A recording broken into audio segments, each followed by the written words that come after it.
오늘 시간에는 새로운 문을 여는 교회라는 제목으로 하나님 말씀 증거하도록 하겠습니다. 제가 PCA 총회 참석을 해서 한인 목사님들이 이제 따로 모이셔서 예배도 드리고 또 세미나도 하고 또 간증도 듣고 또 식사도 하고 또 교제도 나누었습니다. 그때 했던 세미나의 한 내용을 제가 소개를 시켜 드리도록 하겠습니다. 화면 한번 보시면 이민자의 패턴이 참 많이 변했습니다. 초록색 그래프를 보시면 1980년대에 한 해 1년 안에 영주권을 받고 미국으로 이민을 왔던 사람들 숫자가 한인의 경우에 32,000명이었습니다. 그런데 그 숫자가 급감을 해가지고 2015년도에 오면 영주권을 받고 미국에 이제 들어오는 숫자가 3,000명대로 떨어집니다. 그러니까 10% 정도로 이제 줄어버린 거죠. 물론 미국에 솔직히 들어오면서 영주권을 받고 들어오는 경우는 많지가 않죠. 미국에 이제 살다가 나중에 영주권을 받게 되는 경우가 있는데, 아무튼 중장기 비자와 영주권을 취득해서 오랫동안 미국에 거주하면서 사는 사람들의 숫자가 많이 줄었습니다. 다른 한편으로 이제 파란색 그래프를 보시면 단기 비자, 그러니까 몇 년 이제 거하는 이제 단기 비자를 받고 미국에 입국하는 경우는 1980년도 어떤 한 해에 13만 3,618명이었는데 2020년도에는 무려 250만 명으로 1,800%가 증감을 했습니다. 그러니까 이게 무슨 의미냐면 이제 미국에 이민 와서 이제 미국에 오래 사는 사람들의 숫자는 현저히 줄고, 단기 비자를 취득해 가지고 미국에 짧게 있다가 이제 다시 한국에 돌아가는 사람들 숫자는 엄청나게 많아졌다라는 겁니다. 이게 무슨 의미일까요? 이제 미국에 있는 한인 교회들이 사역을 누구를 대상으로 하느냐가 많이 바뀌어진다라는 것입니다. 이제 우리 교회에도 우리 청년들 몇 분이 이제 짧은 단기 비자 받고 이제 미국에 와서 이제 회사 생활을 하면서 우리 교회에 와 있죠. 그 신앙생활을 합니다. 이제 이런 분들을 향해서도 교회가 준비를 해야 된다라는 거예요. 이렇게 짧게 미국에 왔다가 돌아가는 그런 분들을 위해서도 한인 교회가 준비를 해야 됩니다. 자, 다음 화면 봐주시면 1970년대, 80년대에 미국에 오는 사람들, 믿는 분이든지 믿지 아니하는 분이든지 대부분 교회를 갔습니다. 그런데 초록색은 이제 미국에 들어오는 사람들 숫자고, 이제 빨간색은 뭐냐면 교회를 다니는 사람들의 숫자입니다. 점점 주는 거예요. 점점 줄어가고 있습니다. 그러니까 지금은요, 미국에 입국하는 사람들 숫자는 많습니다. 뭐 단기 비자를 받든 무슨 비자를 받든. 그런데 그분들 중에서 교회를 안 다니시는 분들이 여전히 많습니다.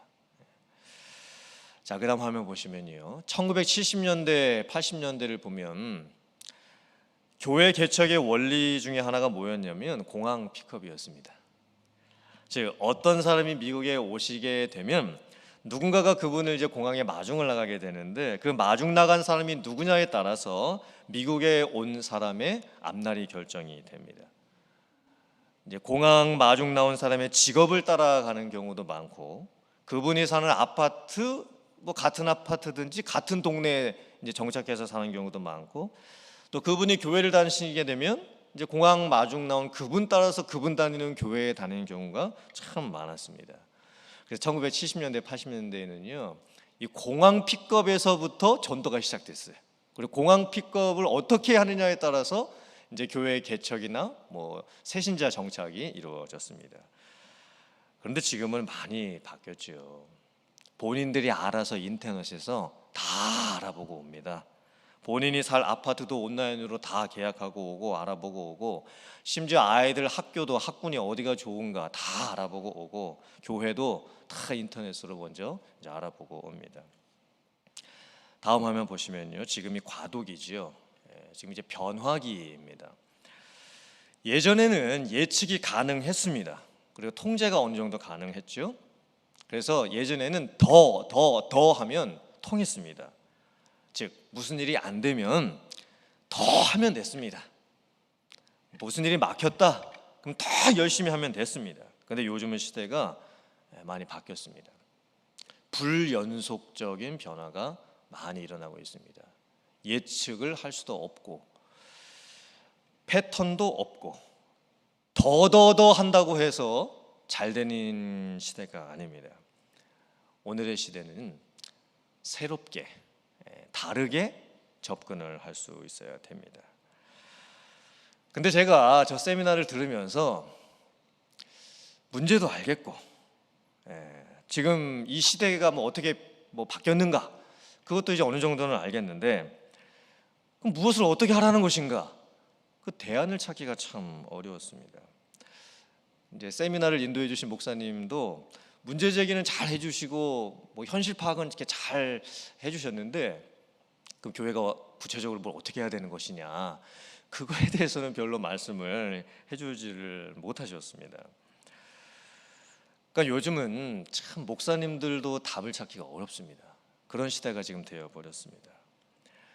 지금 모든 것이 닫혀가는 시대에 저희들이 살고 있습니다. 우리는 어디서 답을 찾아야 할까요? 교회는 어떻게 새로운 영적인 문을 열 수가 있을까요? 제가 총회 마치고 돌아와서 또 이제 금요일에 설교를 준비하면서 제가 고민도 해보고 묵상도 해봤습니다. 그러면서 두 가지를 제가 생각을 해봤는데 첫째는 이 세상에 존재하는 교회들 중에서 본보기가 될 수 있는 교회가 과연 어느 교회가 있을까? 이런 불연속적인 변화를 이뤄가는 상황 속에서 예측하기도 어렵고 답을 찾기도 어려운 상황 속에서 그래도 우리가 따라갈 수 있을 만한 롤모델로 삼을 수 있을 만한 교회가 과연 어떤 교회가 있을까? 제가 한번 생각해 봤습니다. 둘째는 성경에서는 어떤 예를 찾을 수 있을까? 무엇인가 다칠 때에 지금 여러 가지 주변의 상황들이 힘들어지고 있는 이런 상황에서 과연 성경은 무엇이라고 말씀을 하고 있을까? 그리고 그런 예를 어디서 찾을 수 있을까? 먼저 새로운 문을 여는 교회에 대한 롤 모델로 삼을 수 있는 교회로 제가 생각했을 때는 앤디 스탠리 목사님이 사역하는 노스포인트 교회를 예로 들 수가 있을 것 같습니다. 노스포인트 교회는 메가처치입니다. 큰 교회고 리더십에 대해서도 아주 담임 목사님이 영향력이 많으신 분이고 제가 세들백 교회에서 이제 세미나 있었을 때 그 앤디 스탠리 목사님이 직접 그 세미나 하신 걸 들어봤는데 물론 제가 100% 다 이해하지는 못했습니다. 그런데 상당히 강의를 잘하셨습니다. 통찰력도 많으셨고 그 노스포인트 교회의 사역의 본질이 뭐냐면 화면 한번 봐주세요. 비신자들이 오고 싶어하는 교회를 만드는 겁니다. 그래서 비신자들이 쉽게 소속감을 느끼게 하는 교회, 비신자들이 성장하는 교회, 교회의 모든 예배와 모임과 조직과 행사와 훈련 등의 모든 목표가 비신자들에게 맞춰져 있는 교회를 만드는 것입니다. 그러니까 기존에 있는 성도들보다 새로운 성도들, 불신자이든 아니면 좀 교회를 안 다니시다가 이제 새로 교회를 오시는 분들이든 이 새로운 분들에게 모든 포커스를 이제 맞추는 교회입니다. 앤디 스탠리 목사님이 이런 말씀을 하셨습니다. 다음 화면 한번 보시면요. 그리스도인들만을 위해 만들어낸 문화에 푹 빠져 있는 교회들이 수없이 많다. 그 문화 속에서 그들은 지상 명령에 대해서 말하고 지상 명령에 대한 찬송을 부르지만 지상 명령을 위해서 교회를 재정비하는 일은 거부한다. 흔히 그런 교회의 교인들은 은혜에 대해서 말하고 주 은혜 놀라워라고 노래하지만 반듯하게 사는 사람들만 환영하는 교회를 만들어낸다. 그러니까 기존의 많은 교회들의 모습이 이렇다라는 거죠. 기존의 많은 전통적인 교회의 모습들이 믿는 성도들이 중심이 되어 있는 그들에게 맞춰져 있는 교회의 모습이 너무나 많다라는 거예요. 그래서 노스포인트 교회는 교회 존재 목적 자체를 불신자들을 향해서 열려있는 교회, 또 교회에 새로 오시는 분들에게 모든 것이 맞춰져 있는 교회, 그것을 교회 존재의 목적으로 삼았습니다. 이제 교회를 처음 개척하실 때부터 그런 교회를 꿈꾸면서 비전을 갖고 교회를 개척을 하신 거죠. 그러면서 많은 열매들이 진짜 맺어졌습니다. 예수님을 알지 못했던 많은 불신자들이 교회를 찾아왔고, 다른 교회를 다니시다가 쉬고 있는 성도님들이 이제 교회를 많이 찾아왔습니다. 그리고 교회 안에서 성도님들이 성장하고 또 변해가고 많은 열매를 맺었습니다. 그리고 목사님이 성도들에게 물었습니다. 과연 나는 교회를 다니면서 내가 신앙적으로 성장이 되고 또 변화가 될 수 있었던 요인이 뭐라고 생각을 하느냐. 중요한 요인 몇 가지를 좀 이야기를 좀 해봐라.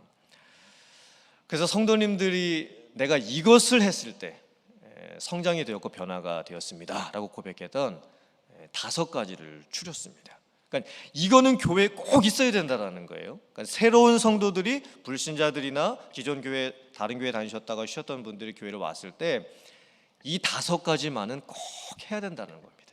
그래야 개인의 그 신앙 성장이 일어나고 또 교회의 부흥이 일어날 수 있다는 거예요. 그 5가지가 뭘까요? 화면 한번 보세요. Practical teaching, 이건 이해되고 적용되는 성경 공부고, 두 번째는 private discipline, 개인 경건, 세 번째는 personal ministry, 사역에 참여하는 거, 네 번째는 providential relationship, 섭리적 관계. 조금 말이 어려운데 제가 나중에 좀 설명을 드리도록 하겠습니다. 5번째는 뭐냐면 pivotal circumstance, 결정적 사건. 이것도 조금 어려운 단어인데 제가 또 설명을 드리도록 하겠습니다. 저 보시고요. 자, 첫 번째가 뭐냐면 많은 성도님들이 본인의 신앙이 언제 성장되고 내가 변화되었는가를 고백했을 때 자기 자신이 성경을 알아가게 되고 본인이 성경을 이해할 수 있고 그 성경을 내가 내 삶에 적용할 수 있게 되었을 때 그때 내가 변했다, 이렇게 고백을 했습니다. 역시나 다른 방법이 아니었습니다. 가장 중요한 원리는 무엇이었냐면 성도님 각자가 하나님의 말씀에 푹 빠지는 겁니다. 과연 그 말씀이 진리가 무엇이라고 말씀하는지를 깨닫고, 그리고 그 말씀을 내 삶에 어떻게 적용을 해야 하는지, 본문에 대한 해석과 삶의 적용의 이 균형, 이거를 갖는 게 참 중요했던 거예요. 우리 교회도 이것은 열심히 하고 있죠. 그 성경 탐구반을 비롯해서 여러 가지 성경 공부를 이렇게 할 수 있는 훈련 과정들이 있습니다. 두 번째가 private discipline이죠. 개인 경건. 혼자서 기도하고 큐티하고 독서하고 재정을 어떻게 사용하고 헌금을 어떻게 해야 하는지에 대한 훈련을 받는 겁니다. 즉 바쁘고 복잡하고 정신없는 삶 속에서 하나님과의 우선순위를 어떻게 가져야 하는지를 만들어 갈 수 있을 때 그때 바뀌게 된다는 거예요. 우리 교회가 이것도 열심히 하고 있죠. 개인 경건 훈련을 위해서 양육반도 하고 있고 제자반도 하고 있고 여러 가지 훈련들을 하고 있습니다. 세 번째는 퍼스널 미니스트리인데 사역에 참여시키는 겁니다. 그러니까 노스포인트 교회는요, 준비 안 되었어도 다 사역에 이렇게 할 수 있게 합니다. 즉 자기가 교회에 왔을 때 내가 할 사역이 있을 때 그때 자기 자신이 성장하고 변화되는 것을 느꼈다라는 거예요. 물론 우리들은 준비되고 나서 사역을 하려고 하죠. 본인은 준비가 안 됐다라고 나중에 하겠다라고 느낄 때가 참 많습니다. 하지만 그 노스포인트 교회는 준비가 안 된 사람일지라도 일을 맡겨줍니다. 그리고 재촉하고 함께 일을 하게 하는 겁니다. 우리 교회도 이제 직분자들을 세우고 있고 또 사역 훈련을 마치신 분들이 뭐 구역장님들 대신해서 구역 인도도 좀 해보고 있고 또 최근에는 이제 뭐 여러 가지 부서 조직 같은 것도 이제 예전에 안 하셨던 분들이 이제 맡아서 섬기시는 이제 부분도 있죠. 이것도 이제 어느 정도 우리 교회가 이제 하고 있습니다. 그러면 이제 여기까지 이 세 가지는 우리가 노력해서 어느 정도 해낼 수 있는 부분들입니다. 성역 공부도 내가 마음먹으면 할 수 있고, 개인 경건 훈련도 내가 마음먹으면 할 수 있고, 사역에 참여하는 것도 내가 마음먹으면 어느 정도 할 수 있습니다. 근데 중요한 게 네 번째하고 다섯 번째인데, 이 providential relationship, 이게 섭리적 관계, 이게 무슨 뜻이냐면 사람이 성장하고 변화되는 데 있어서 주변 사람의 영향력이 대단히 중요하다는 것입니다. 즉 인생의 중요한 시기에 만나는 사람들과 신앙의 중요한 여정 가운데 만나는 내 주변 사람들을 통해서 내가 바뀐다라는 거예요. 그리고 그 관계가 중장기적으로 발전하는 관계가 있을 때 그때 사람이 바뀐다라는 것입니다. 이 섭리적 관계, 이 부분이 근데 참 어려운 부분입니다. 왜냐하면 이 관계라고 하는 것은 제가 뭐 교회에서 뭐 집사님하고 친해지십시오, 이게 명령한다고 해서 그 관계가 만들어지는 것이 아닙니다. 교회 안에서 내가 누군가와 친해지고 믿음의 동역자를 만나는 것은 의도적으로 기계적으로 만들어낼 수가 없는 것입니다. 그래서 어쩌면 이 섭리적 관계는 우리 인간의 능력 바깥에 있다고도 할 수가 있습니다. 하지만 이 노스포인트 교회는 그래서 어떻게 했냐면 이 섭리적 관계를 우리가 의도적으로 기계적으로 만들어낼 수는 없지만 그런 환경은 어떻게 하면 조성을 할 수 있을까? 소그룹 안에서 이제 만들어 냈던 거예요. 그래서 그 교회에서는 하나의 예로 어떻게 했냐면 이제 주일학교에서 이제 아이들이 한 학년씩 이제 올라가게 되면 이제 선생님도 바뀌고 친구들도 바뀌게 되잖아요. 그런데 노스포인트 교회는 의도적으로 어떻게 했냐면 1학년 때 그 반을 맡았던 선생님이 2학년 때도 똑같이 그 반을 맡게 했습니다. 그래서 5년 동안을 한 선생님이 친구들도 거의 안 바뀌게 5년 동안을 같이 맡게 해줬던 거예요. 그러니까 5년을 한 선생님이 똑같은 학생들을 가리키게 된다고 하면 얼마나 그 관계가 깊겠습니까? 그리고 중등부, 고등부에 가서도 그게 가능하면 그게 계속 지속되도록 해 주었습니다. 그러므로 아이들이 만약에 초등학교에 와서 그 교회를 다니기 시작을 하면 초등학교, 중학교, 고등학교를 졸업했을 때 정말 자기와 그 마음을 나눌 수 있는 그런 관계를 만들 수가 있다라는 거예요. 어른들의 관계도 마찬가지죠. 그러니까 왠지 끌림이 있는 관계나 만나서 더 편한 관계나 만날수록 관계가 깊어지는 이 관계, 이게 상당히 중요합니다. 그리고 한 교회 안에서 내 마음을 터놓고 이야기 나눌 수 있는 영적인 친밀감을 나눌 수 있는 사람이 한 명 혹은 두 명만이라도 있으면 그분은 그 교회에서 끝까지 성장하고 변해갈 수가 있습니다. 다섯 번째가 이 피보럴 서컴스텐스인데 이건 뭐냐면 결정적 사건이죠. 이 의미가 뭐냐면 우리들이 인생을 살면서 신앙의 여정을 걸어가면서 내 인생에 아주 중요한 어떤 사건이 벌어질 때가 있습니다. 가족과 친구가 죽을 수도 있고 내가 병에 걸릴 수도 있고 아니면 내가 직장에서 무슨 일을 당해서 뭐 실직을 당하거나 이직을 하는 경우도 있고 뭐 결혼하고 출산하고 뭐 여러 가지 삶 속에서 우리에게 많은 일들이 닥치게 되지요. 그때 그 결정적 사건을 내가 어떻게 해석을 하고 그 사건을 겪을 때 내 주변에서 나를 어떻게 도와주냐에 따라서 신앙의 성장이 일어난다는 것입니다. 특별히 이제 팬데믹 기간을 겪는 저희들의 이 상황을 봤을 때 많은 분들이 이 팬데믹 기간 동안에 많은 결정적인 사건을 겪게 됐죠. 그때 많은 분들이 고비 앞에서 믿음을 잃어버리고 열심을 잃어버리고 교회를 못 나오는 분들이 참 많이 있습니다. 그런데 반대로 생각을 해봤을 때 이 결정적 사건에서 중요한 두 가지 원리가 뭐냐면 그 결정적 사건을 어떻게 해석하느냐, 우리의 영적 이 세계관입니다. 두 번째는 그것을 극복해낼 수 있게끔 도와주는 내 옆에 있는 사람.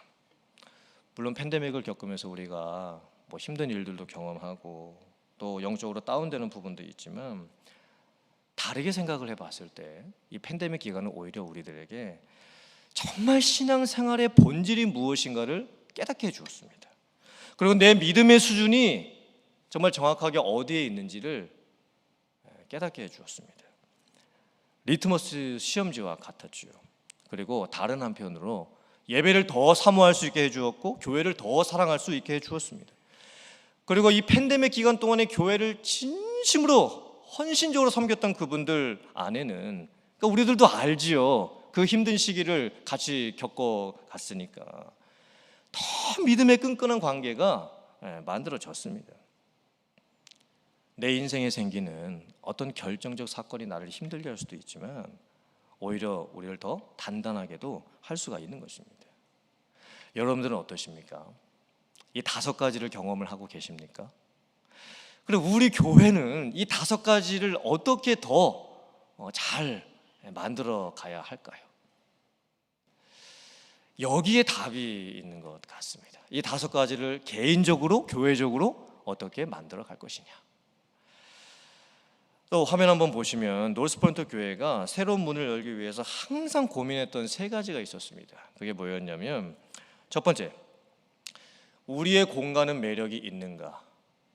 이것은 무엇이냐면, 그러니까 주차장에서부터 건물과 여러 가지 시설들, 이런 면에 있어서 정말 오고 싶은 그런 매력이 있는 공간이 만들어져 있는가, 이것을 중요하게 생각을 했고, 두 번째는 무엇이냐면 우리가 제시하는 방법은 사람들을 끌어들이고 있는가, 즉 교회에서 중점적으로 갖고 있는 비전과 사역들이 사람들에게 영향력을 주고 있는가 하는 부분입니다.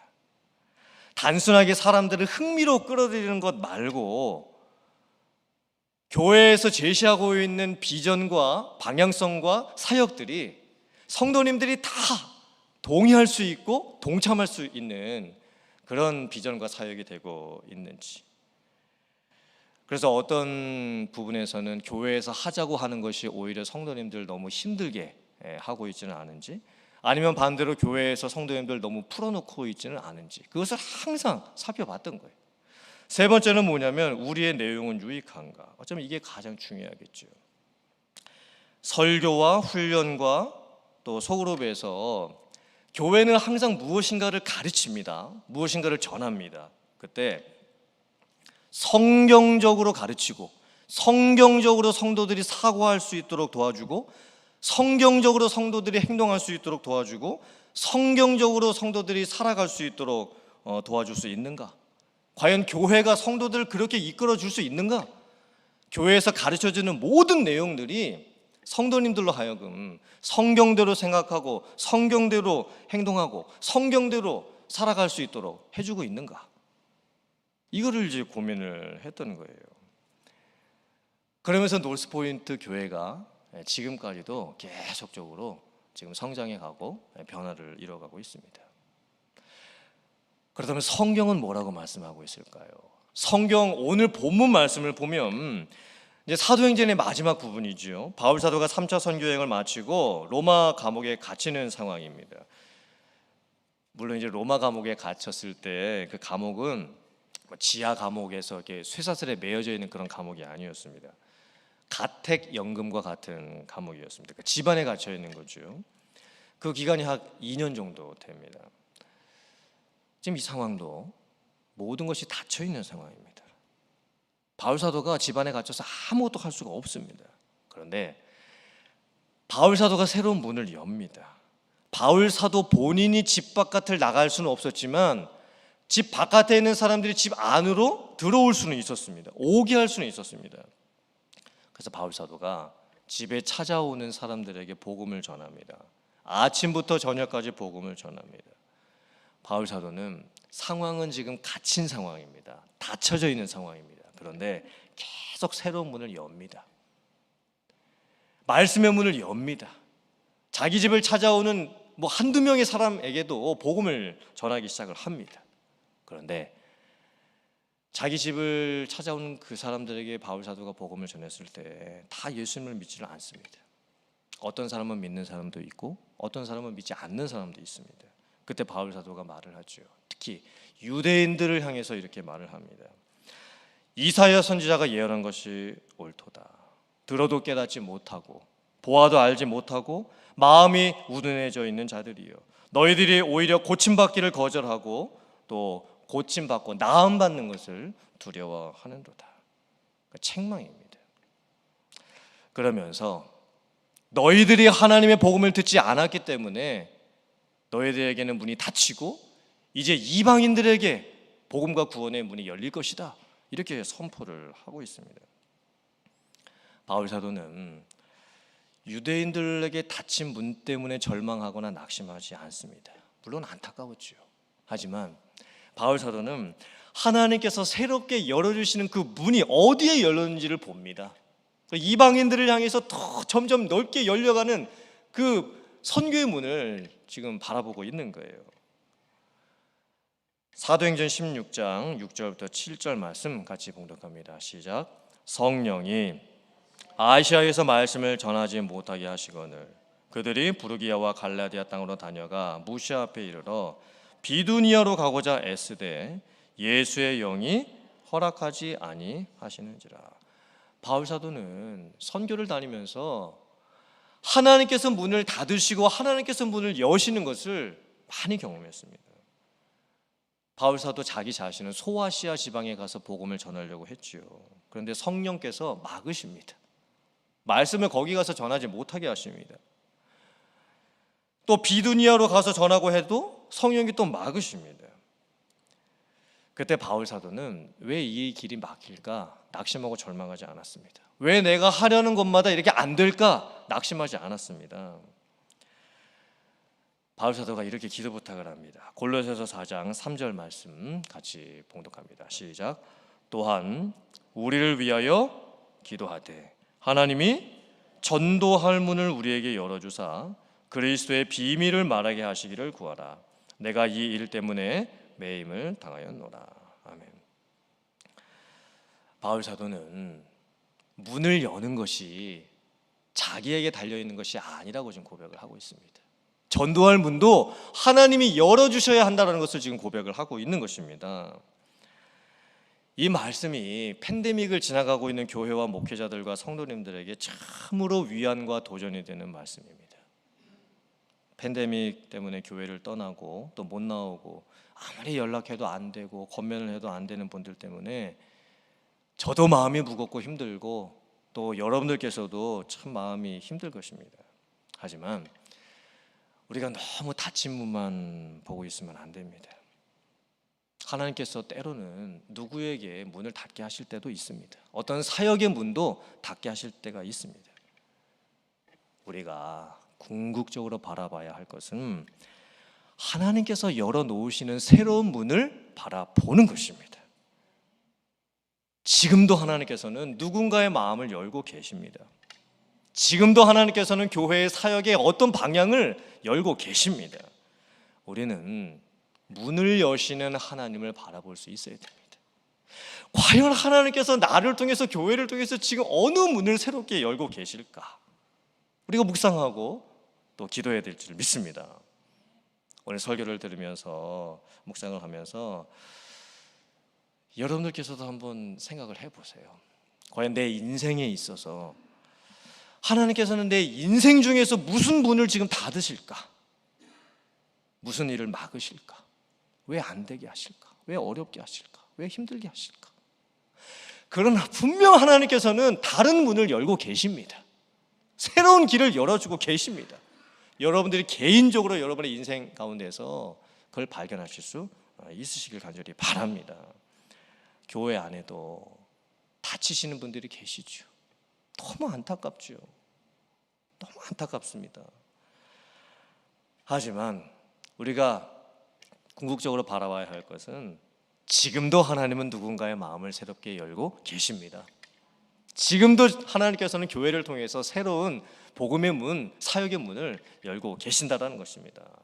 그러므로 여러분들께서 오늘 말씀을 통해서 또 이 설교를 통해서 새로운 문이 열려지는 여러분의 인생 되시기를 간절히 바라고 또 새로운 문을 열어갈 수 있는, 그렇게 또 하나님께 기도할 수 있는 여러분들 다 되실 수 있기를 주님의 이름으로 축원합니다. 아멘.